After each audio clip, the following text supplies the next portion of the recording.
You might want to be careful hyping up these five-star freshman quarterbacks. Stick around.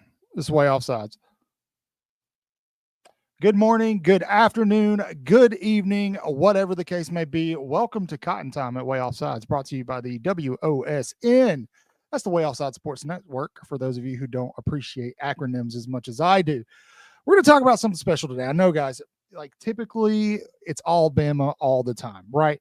But there's something I want to talk about because it does apply to the Alabama fan base, but there's a couple of really good examples going on in college football right now, and that is the overhype of five-star freshman quarterbacks when they get on campus.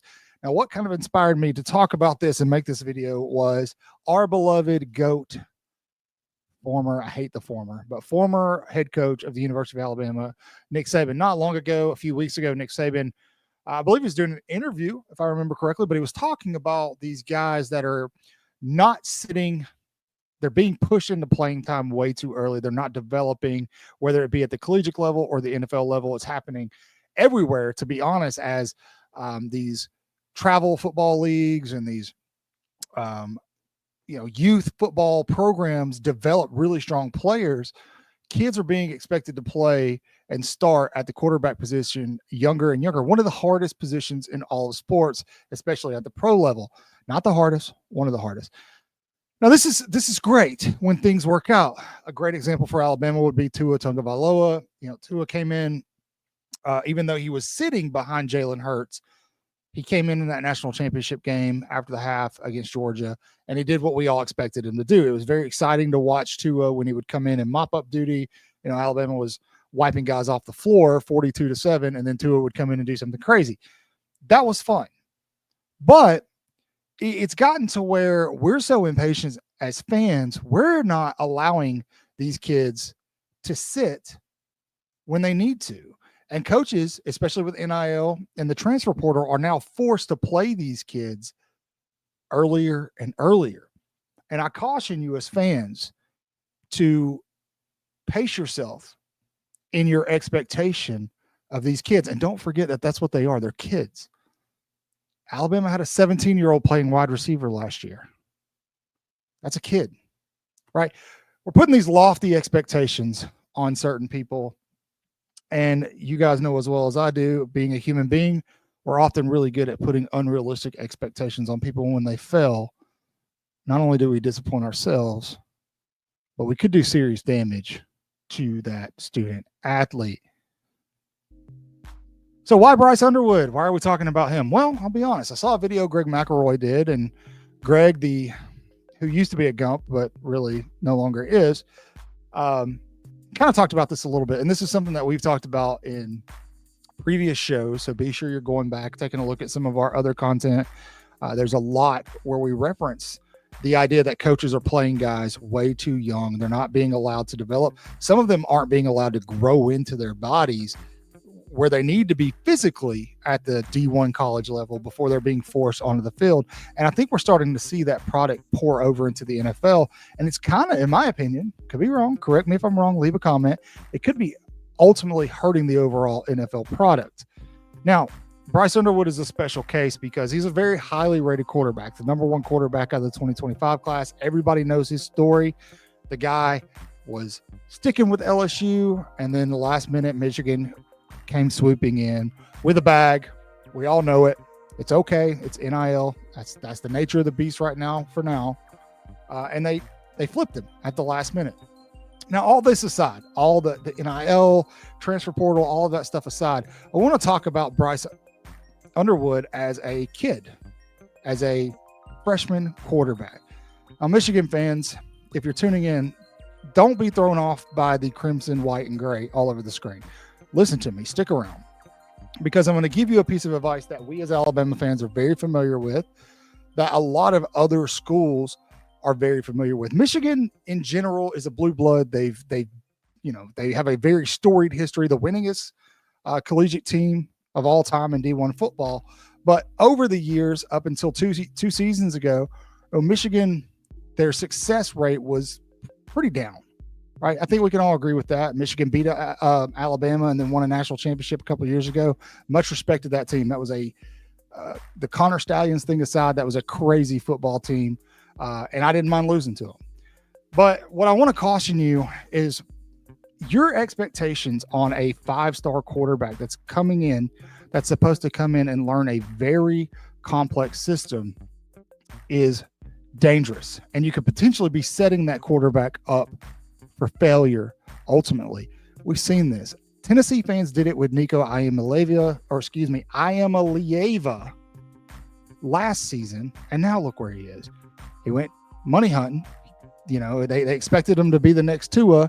He has a mediocre season his freshman year. He starts, probably shouldn't have started at quarterback. I don't know if Tennessee had another option, but he has a very mediocre season, still makes it to the playoffs, but as a quarterback, his numbers weren't popping off the screen, and he leaves, goes chases a bag. And now Tennessee fans absolutely can't stand him.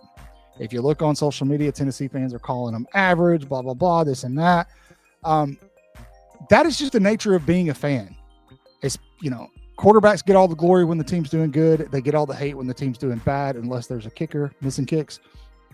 And in this sense, you putting these kind of lofty expectations on Bryce Underwood aren't helping him. You are going to have to grow in your expectation the way he's going to have to grow as a quarterback. And if you don't do, I mean, if you do that and you guys nurse his NIL, like I'm sure Michigan's going to, and you allow him the time to develop, you're going to be in a good spot in 2 seasons. We're talking potential national championship run, right? Now you got to get over that hump. I say a hump. I shouldn't call it a hump because Michigan, for whatever reason, it's like Georgia to Alabama. Ohio State just can't beat Michigan lately. Ryan Day can't, at least. But you know, the Big Ten is beefing up in terms of power again because of the transfer portal, dispersing talent all over the place. So it's not an easy conference, but Michigan is putting themselves in really good position. They've also got a really good recruiting class in 2026. They're going to get some pieces for Bryce Underwood in the transfer portal. And so I expect Michigan to do really good things. But keep in mind that you as fans, we live in the digital age, right? We use social media for everything. We talk to recruits all the time on social media. We have recruits on the show before. They see what we say, right? And so the first time Bryce Underwood underthrows a couple of balls, overthrows a couple of balls, throws a pick six, loses a football game for Michigan, and you guys nail him to the cross, all of a sudden that transfer portal starts to look very enticing.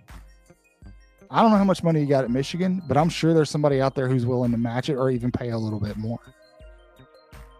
I don't think Bryce Underwood is going to be a failure. Let me preface the rest of what I'm going to say with that.